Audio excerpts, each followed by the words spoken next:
Coming up on this episode of The Roundtable.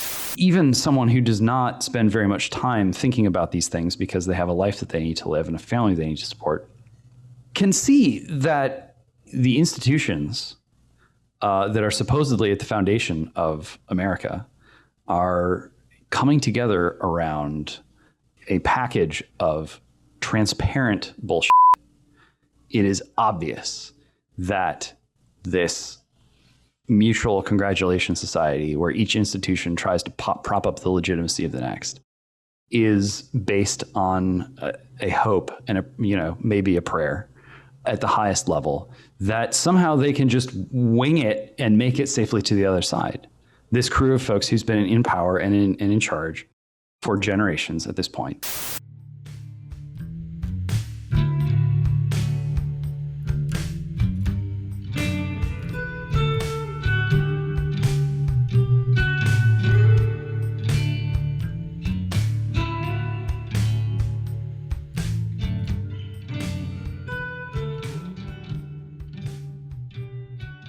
Welcome once again to The Roundtable, the weekly editors and publishers podcast here at The American Mind. If you're listening to my voice, you've probably already guessed that the oppressed have once again risen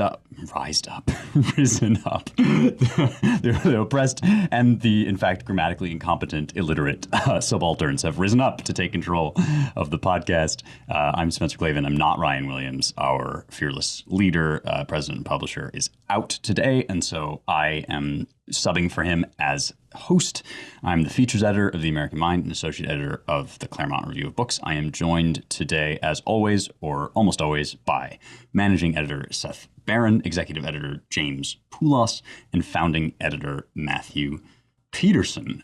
We are rocketing, or perhaps you might say stumbling, toward the end of the year. We're a couple episodes out, actually only one episode out, it turns out, from wrapping up 2021. And next week, we'll do a little bit of a year in review. This week, we thought we would just mention and discuss a couple of pieces that have emerged on topics near and dear to our heart. The first one, Civil War. We've discussed it before on the podcast. We've published lengthy posts about it on the site, but this piece doesn't actually quite mean by Civil War exactly what we do. When we talk about Civil War or secession, what we're discussing is whether the differences between Americans are rocketing horrifically toward a precipice of some kind of split or faction. This is Charles M. Blow, our everybody's favorite opinion columnist at the New York Times, who writes We're Edging Closer to Civil War. And as you may imagine, as a New York Times opinion columnist, he has somewhat different ideas about who is at fault, who is to blame, and how a civil war might shake out. I'm just going to read some portions. Of course, he begins with the Supreme Court debating over abortion. He says, the Supreme Court on Friday issued a decision allowing abortion providers in Texas to continue challenging a new law that bans most abortions in the state after about 6 weeks of pregnancy.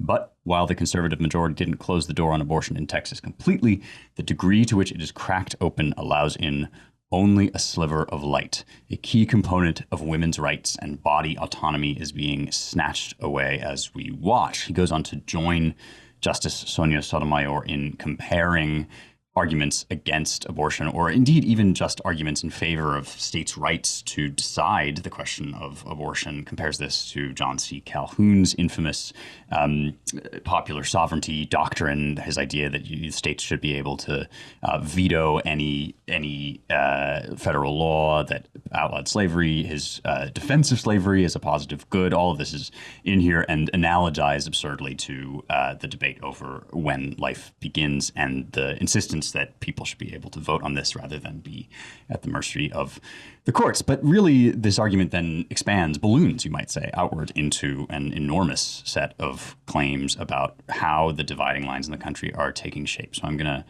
read some from further down in the piece. He writes, there are enormous, obvious differences, of course, between this Civil War and the one that happened in the late 19th century. He says, the Civil War I see is not the kind that would leave hundreds of thousands of young men dead in combat.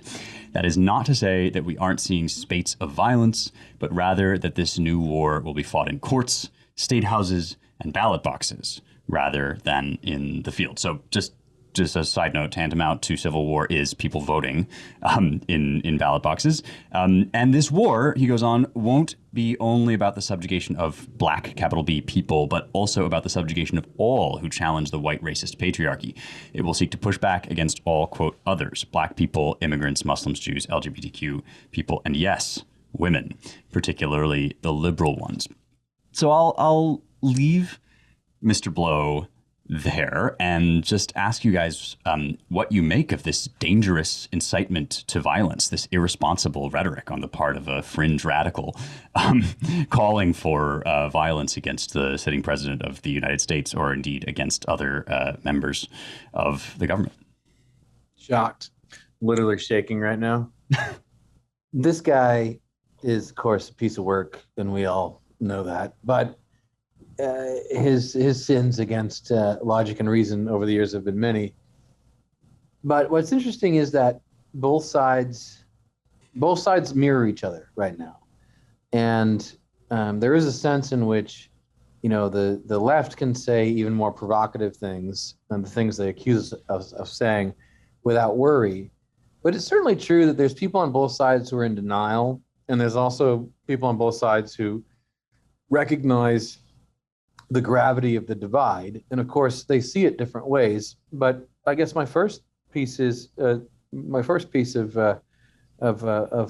bloviating is to say something positive about this, which is that he's not in denial. He recognizes the divide, and the divide is, when it comes to abortion is deep, and that's a fundamental issue. How you can maintain over a long period of time, a practice that some people regard as abhorrent murder and others think is A-okay. And so one side thinks millions of babies have been slaughtered and the others needlessly, and the other side thinks nothing of it. I mean, you can't, ultimately one side or the other is going to win. And that issue alone, we really forget, the right forgets. That issue alone is enough to potentially tear apart a people unless one side wins or takes over. And it's not the kind of thing, as Lincoln would say, you can share on. It's going to become all one thing or all the other. But now we have a ton of other issues that are just as serious in terms of how divisive they are, how fundamental they are. So, there's a sense in which he's not wrong. Their side gets to say this kind of stuff. If we even came close to anything as provocative in American mind, we would be, we'd be blown up for a whole nother round of 10 Bulwark articles that are 100,000 words apiece. So that's the thing. But here's what I want to put out second is, notice that in these discussions, the discussions that they have about us, what they say, what they're focused on is the rhetorical control. And so they're focused on who is going to be allowed to say this kind of stuff. And we're at the point now where not only can you not talk about the divide, which is probably the most important thing we should be talking about if we want to avoid disaster, but you can't even criticize Biden, right? So one of the other articles we were looking at before the show is hilarious, because the headline is criticizing Joe Biden a danger to democracy? And all I think of is the meme with the guy and the butterfly. Is this a danger to democracy? And of course, some people are saying, yes, it is. And he quotes, was it Lizza at, is that how you pronounce his name? It's always about Ryan Lizza at Politico. The guy we talked about last week, right? Yeah. Or that Miliband, isn't it? Yeah. So he quotes the response to Miliband, right, which says, no respectable model of salvaging democratic norms would include badgering journalists to write only positive stories about the most powerful person in the world. But in fact, one side is saying you must only write positive stories about the most powerful person in the world because, quote unquote, our democracy is at stake. So right now, like, there is a civil war. The civil war is over complete rhetorical control, which the left is very close to possessing. Yeah, I mean, the reason why that piece fell flat for me in particular was it assumes that there is no civil war going on right now, which, there is a digital civil war going on right now. Every day, a lot of Americans log onto the internet and they say, where are my enemies? among my fellow Americans. And how can I defeat them today? Not using, muskets, not using bayonets, and in fact, notably, not using the ballot box. Because we have had a system built around America and inside of America where disputes are not resolved through the quote unquote democratic process, but are resolved through various entities pulling various levers on our social credit system, poking the swarms of people and of data that they have under their purview and seeing what happens and attempting to manipulate thinking and behavior that way. That's the world we live in right now. And the stakes are so high in that world that, yeah, surprise, surprise, foreign powers want a piece of the action. All of this stuff is totally explicable, and much of it is predictable. And the outcome of this digital civil war is going to be dependent on, ultimately, whether more Americans are willing to scrap our way of life and our form of government and substitute it with some kind of social credit system, or whether, in fact, no, they would prefer to or feel that they have a duty, heaven forfend, to fight and sacrifice to defend our way of life and our form of government and not replace it with a social credit system. So, this guy and others like him are kidding themselves and tricking themselves into believing their own fantasies. If they really think that, getting the right judges on the court and, making sure that, people who support the regime can vote early and often or whatever is going to be the determinative factor in this conflict. It's not. And it's not because the people who rule over them, the regime that they support, is creating an alternate universe, a digital universe in which America is no longer a constitutional republic, in which citizen politics is no longer the means by which ordinary people with the franchise debate fundamental questions of political arrangements, such as abortion, such as immigration, such as whether parents have to sacrifice, literally hand over their children if they refuse to chemically castrate them, and so wake me up when one of these blue check columnists writes an op-ed about that, and it wouldn't surprise me if as they were being literally uploaded into the Fediverse, they never wrote such a column. But I think it's funny about this Charles Blow piece, and I think there's there's some sub-messaging going on in here, because it's written in the wake of the abortion case arguments. And you see Charles Blow trying to kind of shift the discussion, because everybody's talking about it in terms of women and the right to choose and all of that stuff.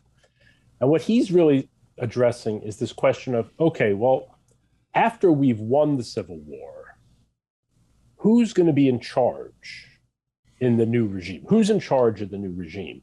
Once the patriarchy and white supremacy are overthrown, there's these different groups that are going to, and so he's sort of saying, let's not forget that the abortion question comes out of slavery, and it comes out of the question of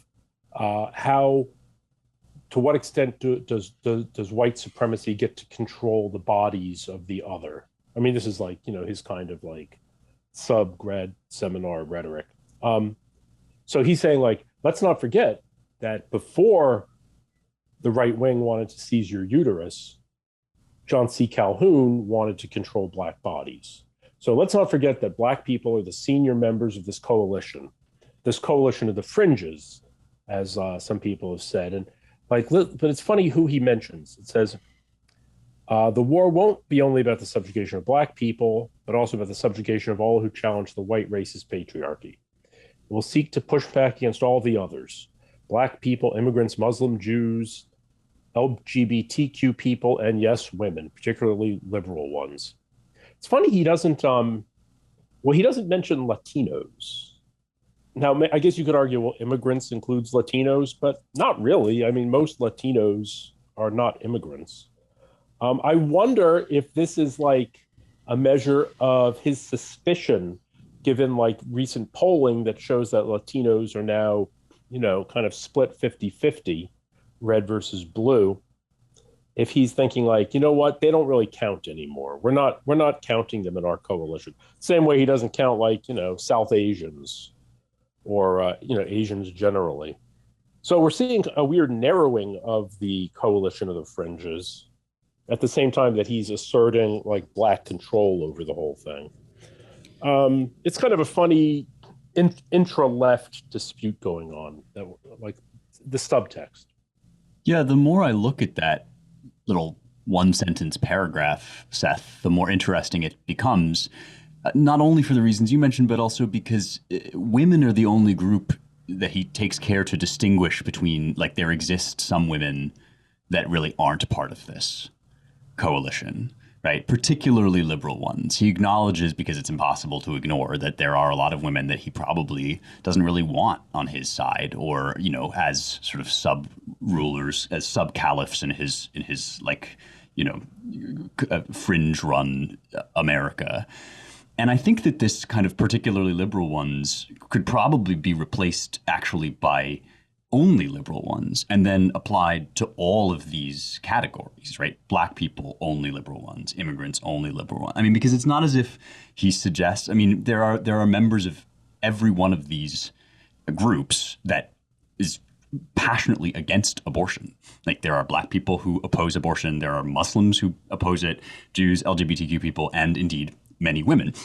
And so the whole thing, as always, sort of gives itself away, not as a real identifier of like which groups most cut to the bone of American society, but like which tokens you will have to provide as evidence of your fealty to the regime he's constructing in his head, right? Either you have some sort of abnormal sexuality, or you have a religion that is not Christianity, or you're a woman. But if any of these people refuses to toe the line, then they can easily be replaced by like white men that have better political opinions and therefore are like more truly allies or whatever. I mean, it's certainly a rhetorical exercise in reality construction. And I wonder also, James, whether this kind of, the grand future that our ruling classes imagine for us is certainly one in which, America as a real lived embodied system is erased in favor of a kind of like point scoring fight between digital avatars. And, there's a weird kind of consonance. I mean, even as Blow refuses to acknowledge that that's the real fight that's going on, he also sort of creates for himself a virtual world in which, like, your affiliation with this weird, like, globo conglomerate of minorities is what will enable you to rule. Well, it's certainly interesting. The original mainstream argument in favor of enshrining some kind of protection for abortion into federal law was basically that, it's fundamentally unequal and therefore unjust for women to lack the degree of quote unquote autonomy that men have. And, set aside the sort of natural law question of whether it would ever be possible for women to have the degree of bodily autonomy that men have, given that women are the carriers and incubators of all future human beings. But that was the argument. And it's easy enough to understand why that argument got traction in the modern era in the U.S. People were naive and idealistic in certain ways. And even Bill Clinton, safe, legal, and rare. And you look at the signs in the crowd today, and it does not say safe, legal, and rare. It says safe and legal, with the implication that, safe, legal, and, normalized and a part of everyday life. Amen. And so the mythos of that time, which spun so quickly from women deserve the autonomy of men to anything boys can do, girls can do better, is being destroyed right now as people begin to catch on that, anything girls can do, Borgs can do better. That is the disclosure of technology as it stands today. And so there's a way in which all of, there's a rainbow coalition that opposes abortion. There's a pro-life rainbow coalition too. And this is one of those issues that divides Americans, regardless of what their identity is, because at the end it comes down to, to how people interpret or the degree to which they accept their human identity. The thing about fetuses is they can't enter the metaverse. And the thing about abortion is that it is relentlessly physical. And in that way, it poses a massive challenge or problem to a social credit system. And in that way, the pro-life conviction or commitment represents all by itself a sort of biopolitical resistance against the social credit system. And we can sort of talk using fancy words about these things, but I think that reality is one which millions of Americans fundamentally understand. And, I bet if you went out there and polled support for a social credit system and opposition to abortion, you would find those numbers to be very similar and coming from similar people. I mean, there's an extent to which, right, this question, we talk around the abortion question all the time and give Blow his credit, as Matt has done. Blow is not talking around it in the way that, James, you're not either, right? It's not actually, we have all these debates about how cleanly are the facilities, and conservatives say, well, this facility is causing all this damage or whatever, or, and then, lefties will be like, well, but contraception fails sometimes. And this happened in the Supreme Court itself, that they were, having all of these kind of logistical debates about what is fundamentally an irreconcilable moral question that lies at the heart of two totally different ways of looking at the world, right? And of course, there are shades of nuance within each side of this divide, but fundamentally it's like an unbridgeable gap. It's like either we are embodied souls and inviolable on that account, right? Our personhood arises from our createdness in the image of God, or our existence as hylomorphic entities, or whatever, however you want to describe, the fact of our being rational animals. Like, there's something called a person. It lives in time and space. It's both spiritual and physical. It has flesh and spirit. And that's inviolable. And there's another side of the coin, which, as James has been elucidating, people sort of think we should, to hell with all that. It causes all these problems. It puts all these limitations on us. It makes people unequal. Why can't we just be pure mind? Why can't we break free of all of this and essentially exert our will over the world with total freedom? And I mean, there is a reason to look at that as a kind of civil war, in the sense that it's two kinds of ways of looking at the world that cannot coexist in a country, at least not as the predominant form of thought and discussion. There's room for every kind of minority, I imagine, in a large and wealthy country, but you can't actually believe both of those things. You can't hold those two things in the head of the nation at once.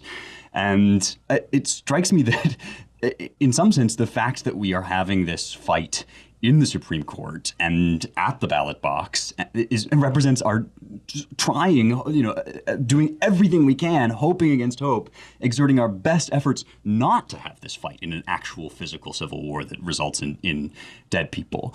And since Blow has foreclosed all of those other avenues for us to be having this conversation and debating at a direct moral philosophical level whether a fetus is a person and whether persons can be killed for utilitarian or concerns of convenience, then what other conclusion could you draw than that Blow actually wants us to have, to come to blows over this issue?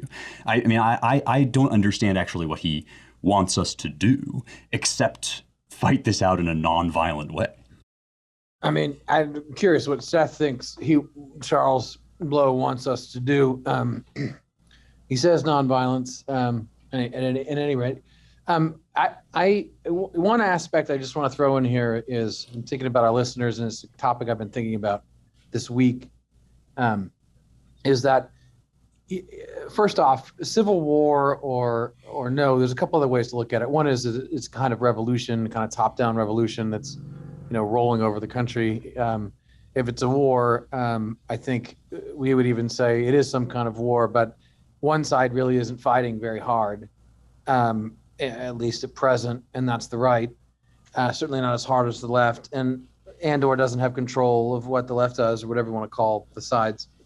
So you could call it kind of rolling revolution as well, and I think that works. Either way, there's this sickening sense that anyone paying attention has of something inexorable, something inevitable is going to happen, or we're pointed in this direction, and it's not a good scene. That there could be, the kinds of collapse, the kinds of calamity that just were unimaginable for most of us who, basically everyone, lived in a slipstream of relative peace compared to, most of the last century. And really, just historically, you would almost expect that, I think, looking at life cycles or whatever. The world's been lucky for a while. So that being the case, I mean, there really is this sense among observers of all kinds. I mean, I've talked to a bunch of different kinds of people this week, and I'm struck by this theme of this dread of where is this going? And it's not going anywhere good. And that's why I give credit to those who at least talk about the divide, because the first step to grappling with what do I do in the midst of this morass and this heavy, psychological, like everyone I know is battling this, right? I mean, there's people who say, I just can't watch Tucker every night. It's too much. I'd end up drinking too much the entire week.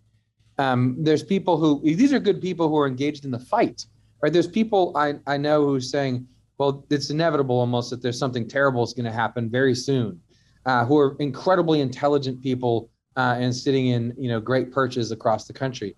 And so in the midst of that, being able to talk about it would be great, especially for the right to be able to do, to kind of exercise these demons.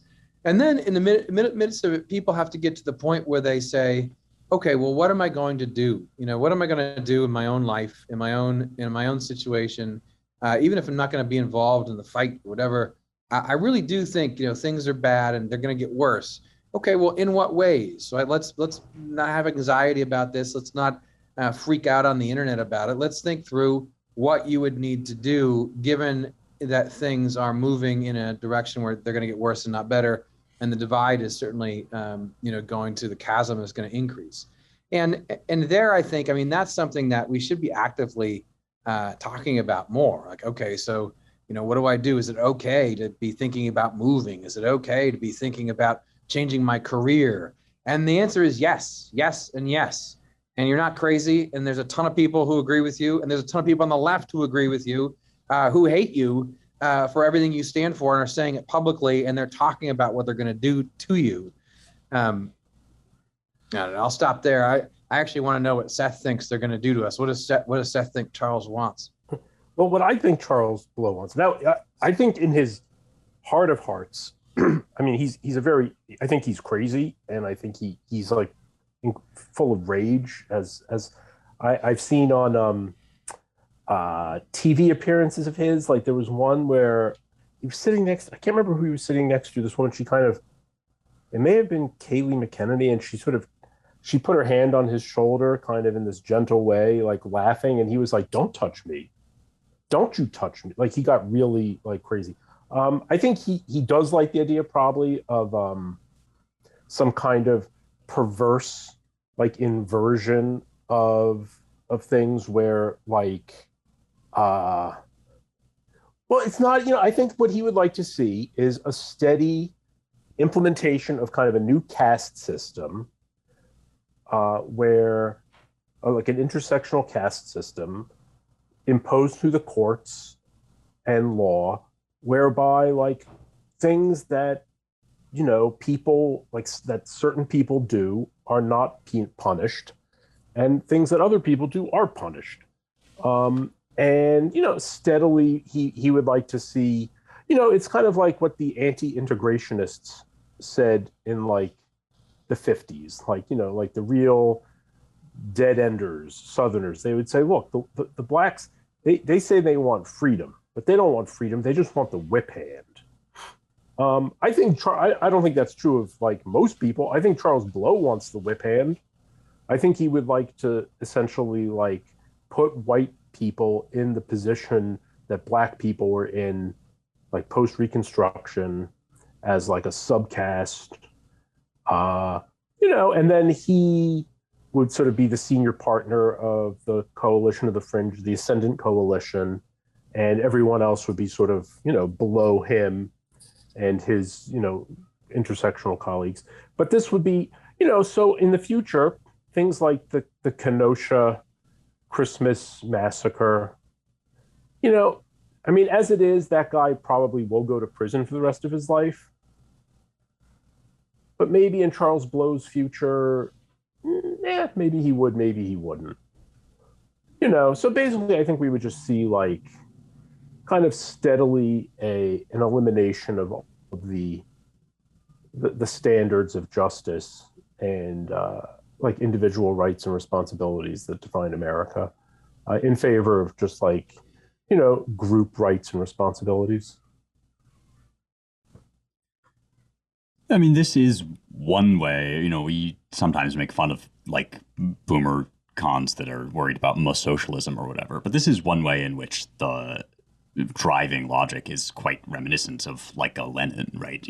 We need to establish terror as a principle, and only the revolutionaries are fit to really discern with their ineffable class consciousness when to use terror and how. So we shouldn't constrain the arm of the law with pesky rules and regulations that apply to all, but rather, enable the state to bring down the hammer at will as and when it desires. Like, I think that in addition to being all the things you said, Seth, in addition to being angry and being, unhinged, Blow is also very, very stupid, and his reasoning faculties don't allow him, as they don't allow many kind of second in command types in this regime. A lot of folks that are just kind of useful idiots or lackeys for the revolution just have, I think, some vague idea that there will be a perfect machine, probably a la James's point, right? Like a bot or something that is programmed to enact equity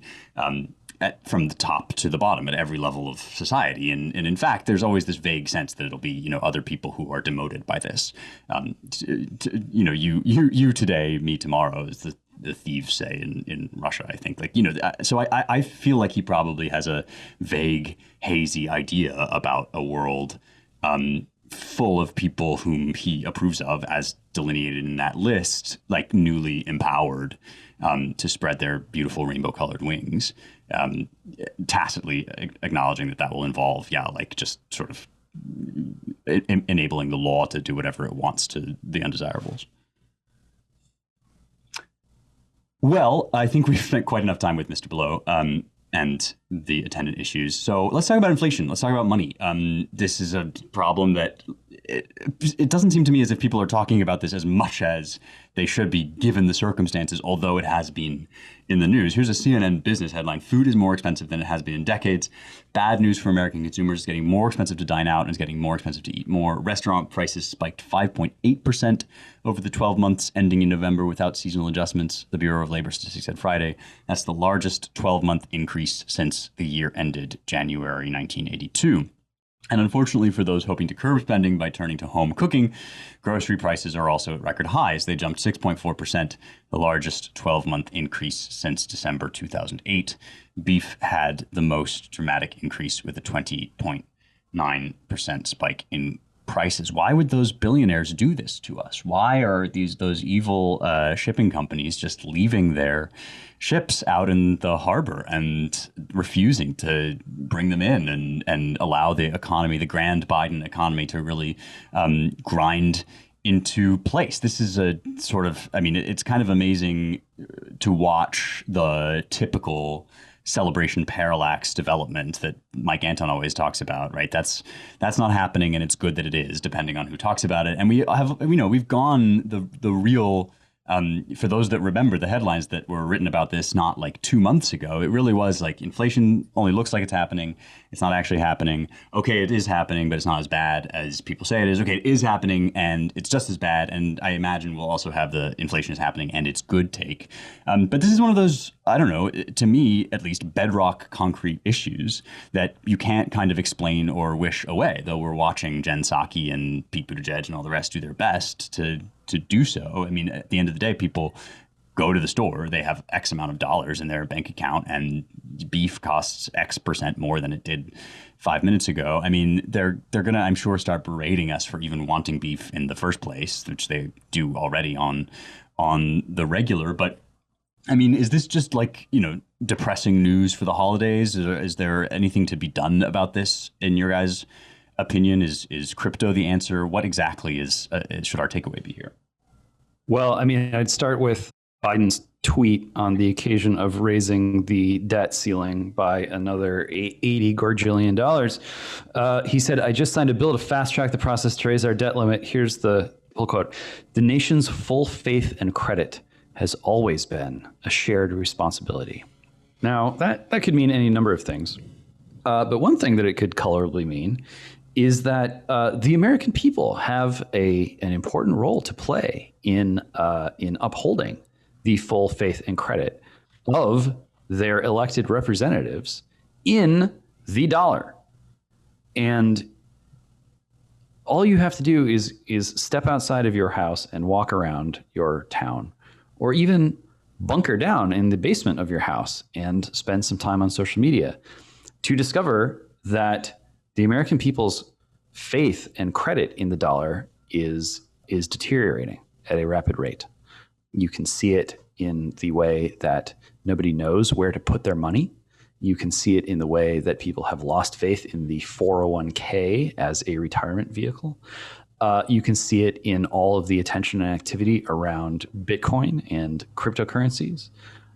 You can see it everywhere. You can see it with Wall Street bets. I mean, the list goes on and on. Americans behaving in ways that reflect a commonsensical judgment that the worth, the value of the dollar is being debased and has been debased so freely. And as a result of what appears to be a determination among the power and the financial elite in this country that they are out of other tools. The only thing they have left to do is flood the zone with Fed bucks. This impression is setting in on such a broad-based level, even without inflation, that now, it's transitory. Says the Fed, which at this point is just a complete, the revolving door between the Fed and Treasury has been smashed down, and people just freely floating from one position to the next without even a cooling off period, which is an outrage all its own. And then Nancy Pelosi comes out, and I'm just reading this fresh off the tweets. She says, "At this time of challenge with financial insecurities for families, natural disasters, our country could not be better served than with this most experienced, capable hands than yours, President Biden." I'm reading this. That is sick there. "He's just perfect," says Nancy Pelosi, Speaker of the House. Politics is full of worthless language that means nothing and is uttered for reasons that have nothing to do with reality. But at a certain point, even someone who does not spend very much time thinking about these things because they have a life that they need to live and a family they need to support, can see that the institutions that are supposedly at the foundation of America are coming together around a package of transparent bullshit. It is obvious that this mutual congratulation society, where each institution tries to prop up the legitimacy of the next, is based on a hope and maybe a prayer at the highest level that somehow they can just wing it and make it safely to the other side. This crew of folks who's been in power and in charge for generations at this point, and roughly since America Online CD-ROMs first started appearing in your mailbox, they've been failing. They have triggered crisis after crisis. They have insisted that we're the only ones who can fix it. They're the ones who have debased the currency and bailed out the corporations and saved the banks and incarcerated nobody and missed every major geopolitical trend and made a bet that they could, sort of make more money off of China becoming an economic powerhouse than China itself. It all failed. Surveillance and security failure up and down the chain. And so, the inflation thing is, I think, if not the last straw, then near, last straw adjacent. And what's frightening is that the things that they have done to the American people have caused the American people to reasonably conclude that those in charge are not competent to remain in charge. And the response of those in charge is to say, well, that's misinformation. You're insurrectionists. You're, anti-patriotic. We need to watch your financial transactions. You can't be trusted to eat meat. You can't be trusted to raise your children. You can't be trusted to be a human. And my best sources say that the internals on the inflation thing are significantly worse than the official numbers out there. Jack Dorsey himself, liberated from his job at Twitter, is tweeting, well, if you measure it this way, so by pre-1980 sort of calculations, real inflation is at about 15% right now.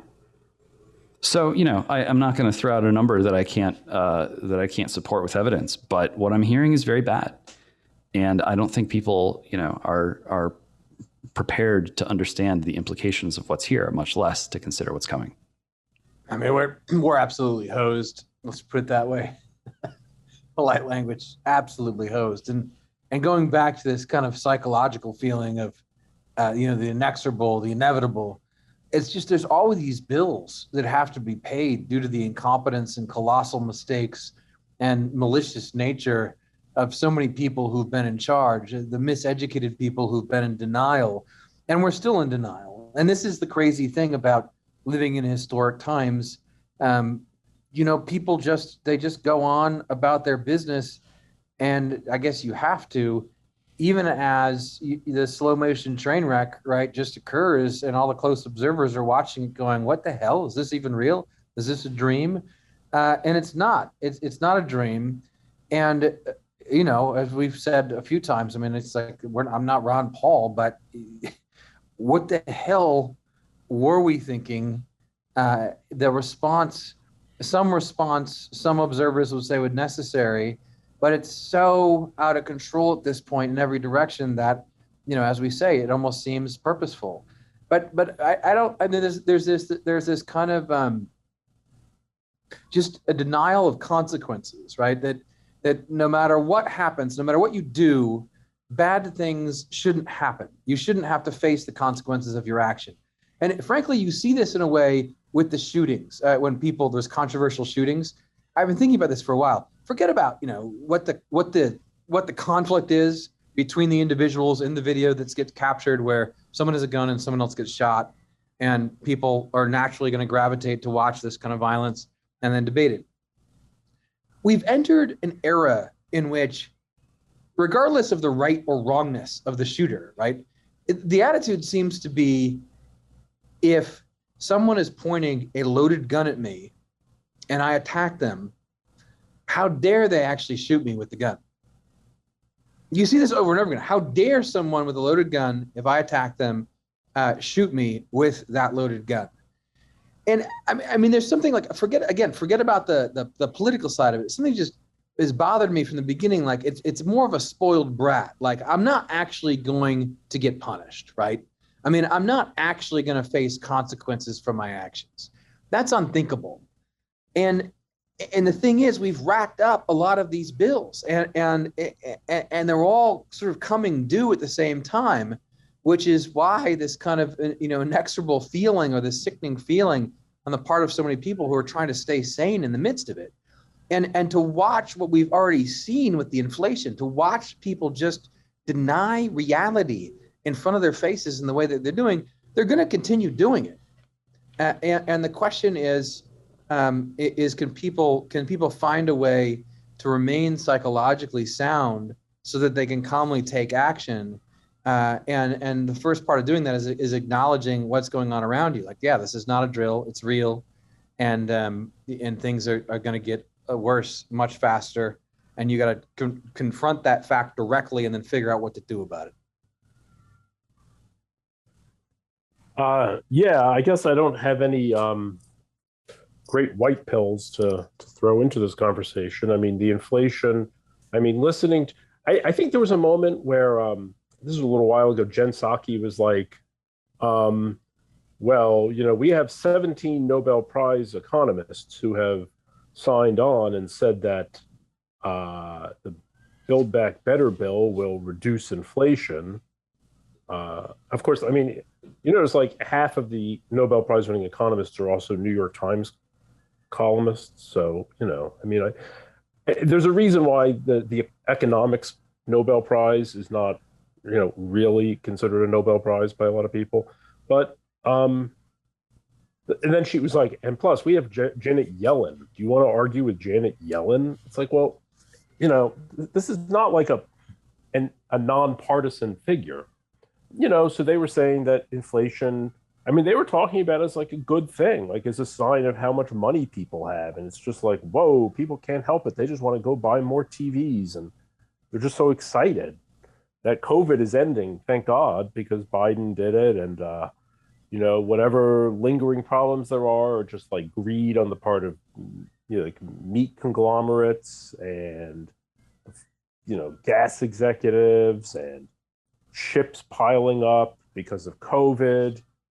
I don't know. I mean, the one question I have, and I can't really get an answer on this, is for the last few years, we've been hearing this modern monetary theory idea that a government like the United States can print as much money as it wants because the way money supply works is the government just spends the money and then writes the check or whatever their theory is, that there's no downside to running huge debt because we can just cover it.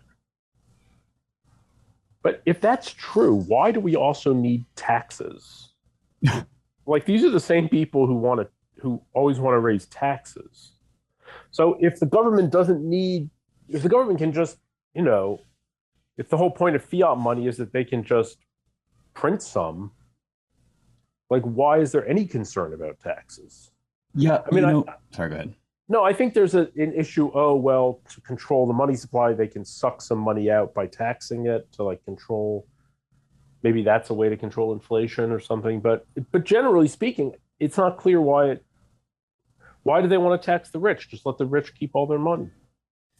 Yeah, you know, on this issue, I feel like the guy on the left side of the bell curve meme, like for those of you who are not super online, the bell curve meme is where you have a bell curve of intelligence, and on the far left you have like the dumb troglodyte, and on the far right you have the kind of, you know, wise monk, and in the middle you have like the midwits who think they're the smartest people around but are actually like just repeating the party line or whatever. And I feel like the dumb guy, and the joke of the meme is that the dumb guy and the smart guy are always saying the same thing, while the midwits are saying some incredibly elaborate, overly complex thing that doesn't check out in reality, but makes sense in the kind of thought experiment that they've created for themselves. And like, I feel like the guy on the far left, because like, I don't know, I'm not an economist. I do not know like the first equation that would be necessary to actually make serious calculations of these questions, but I just keep banging my head against the like the bedrock of like, well, doesn't currency like represent value, and isn't value represented in like objects and services and things, and like can't you just not extract the currency away from any real relationship to a country producing things and going to work and like making things in the nation and trading those things among people who value them? Like, I know this is real blockhead stuff, but it just seems to me like it's the same form of thought that we were talking about with the Civil War stuff and the kind of cyborg vivarium stuff that James is always talking about. It's like this idea that at some point, if we just go far enough into the virtual world, then we will untether ourselves from even the barest rudiments of natural fact, even the, like, you know, fact of men and women's bodies, even the realities of, like, there being objects in front of us that we can't just walk through. Like, at some point, our virtual world and our imaginary calculations and our predictive models are going to be so sophisticated and complete that they're going to be a world unto themselves, and we're just going to lift up like spirits out of the hard truths that Matt is talking about. You know, you talk about the bill come due, like, yeah, the bill comes due when reality crashes up against whatever fantasy you've been telling yourself about how your debts don't actually matter. And I know that this is, again, like, these are the words of a simpleton, but it just seems like there are simple basic facts here that we continue to insist upon ignoring. Yeah, I mean, the fantasy is such that, again, you will approach someone right with a loaded gun telling you to stop and get pissed if they shoot you. And I mean, it's more than, it's more than just, bad choices or evil even. I mean, there really is it's a psychological disturbance, right? I mean, it's kind of a mental illness is the modern term. I mean, it vaguely is that. It's as if everyone's gone crazy and is mired in this denial. And then those who are observing it, or some of it at least, are threatened to be mired in depression, right? Or, what is to be done, or cynicism and despair. And so it's it's not a joke. This is not a time in which it's not a normal time at all. And inflation is just one among many, I think, factors we're going to see get worse quickly. And the problem is that when you live in one reality and everyone around you, or, loud voices or authoritative voices are telling you something that's the opposite of what you see in reality, is saying you don't see that, you don't see that, you don't see that. The effect of this is to confuse and jar the mind, the soul, so that it becomes hard to act. And I think that's where a lot of good Americans are at, right? I mean, it's jarring because you put it out of your mind and you kind of wake up and you're like, wait, things really are this bad, huh? They're really doing this. The deep state is really doing this. The January 6th Commission is real. They're asking for citizens' texts. Like, this is actually happening now. And to grab onto that, especially when you have another side constantly saying, no, none of this is happening. The virus, COVID, we haven't even brought up here, right? But inflation is not happening. You need another booster shot, and so does everyone else. The facts don't matter. The facts don't matter. And the cumulative effect of all this is to neutralize, right, a good part of the population that does have the capacity or does see the truth of the matter, but is rendered unable to act. Yeah, let's, in the brief time that remains to us, let us just briefly discuss COVID, actually, because you're right, Matt, it is the elephant in the room when you talk about this economic stuff. I mean, I think a lot of these forces have been at play for much longer than COVID, but COVID did, as in so many other ways, it just ripped the face off of the cyborg, and you saw the gears and diodes underneath, and it all accelerated so quickly.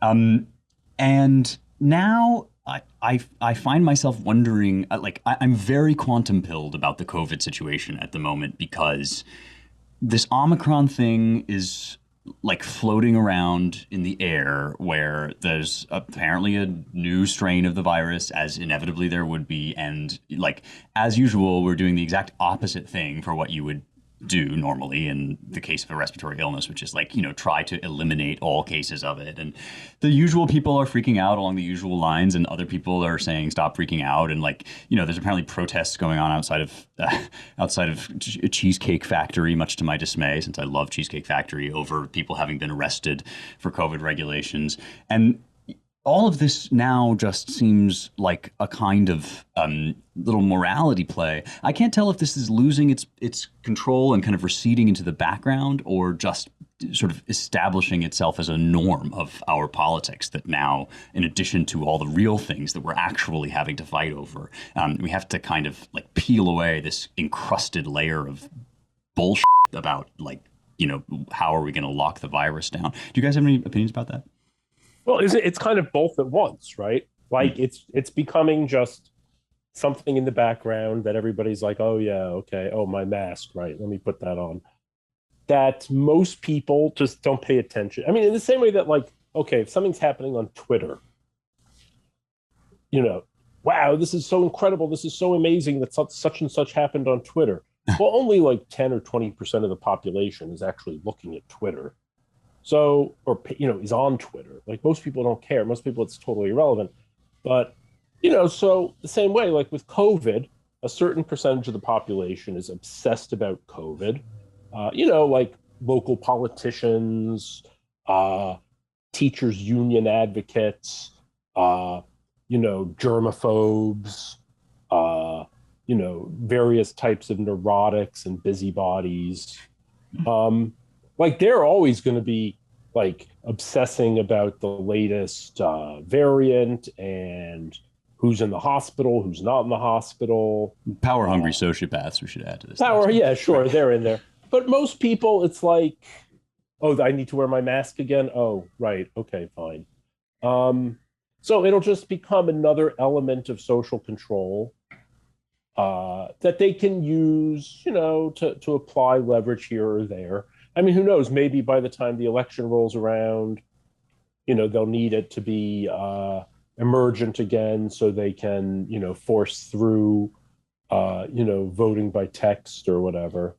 But yeah, I think it's like a both thing. So I think it makes sense that you would be quantum pilled, because it's both horrible and insane and totally banal and like not happening, because it's basically a cold.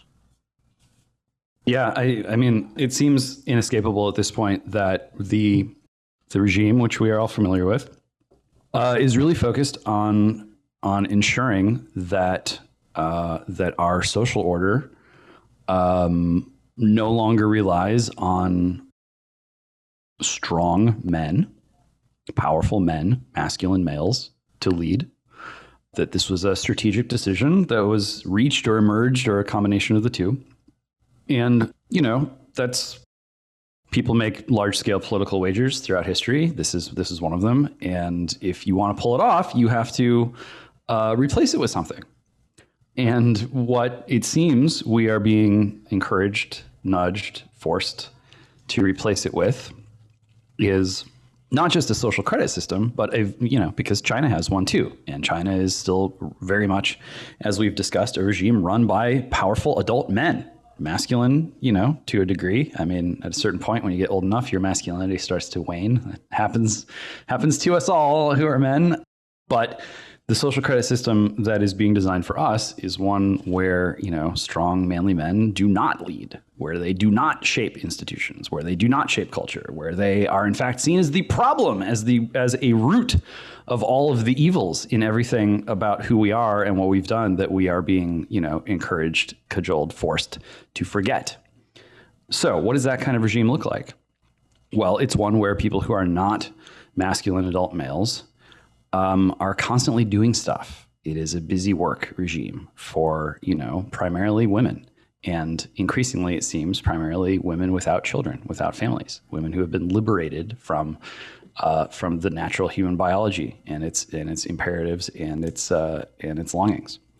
In a system like that, you need fuel for busy work that would otherwise reveal itself as hollow and meaningless and purposeless, and a worse form of servitude than that which the fathers of these drones had to endure at the peak of the industrial era in America. From that perspective, COVID is a gift from the dark gods. Oh, thank God! Finally, something big enough and universal enough and ineradicable enough to justify and excuse and power another cycle of busy work. Just at the point where people started looking around and go, well, wait a minute, maybe working for corporations sucks. Wait a minute, maybe, the dollar is becoming this sort of debased imaginary thing that, isn't what it used to be. And maybe we shouldn't be going to college because the colleges are debased, worthless, and imaginary. Just at this moment where digital began to really disenchant all of these increasingly cheapened and ersatz dreams, which had become a kind of, official Imaginarium.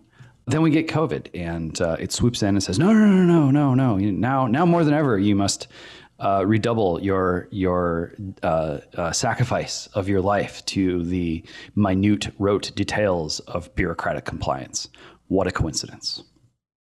Yeah, I think that my suspicion is that the biggest issue for the most people, not just in America, but throughout the world, is everything related to COVID.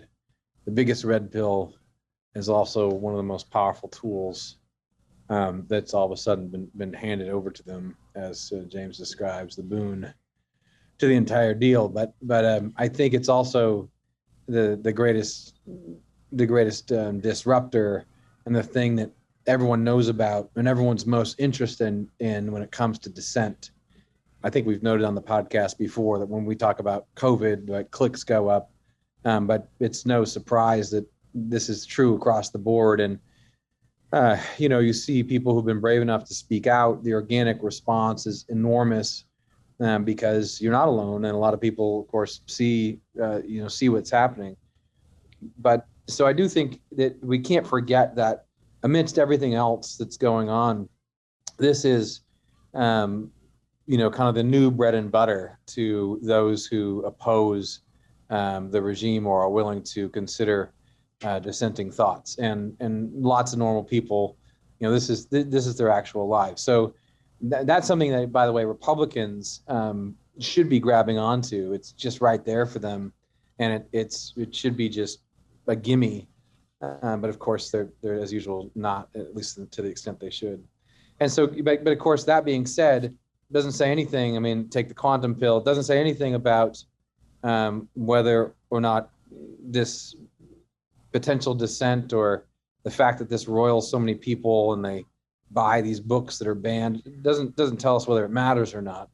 And we'll see. I mean, the positive part of it for me is this is the kind of thing where very quickly, if the tide turns, you would see people being punished in the way that we would all like to see, right? I mean, this is the thing where you look back and say, you have intentionally ruined society, violated rights, and potentially taken many lives unnecessarily. I mean, that's how evil it is. That's how bad it is.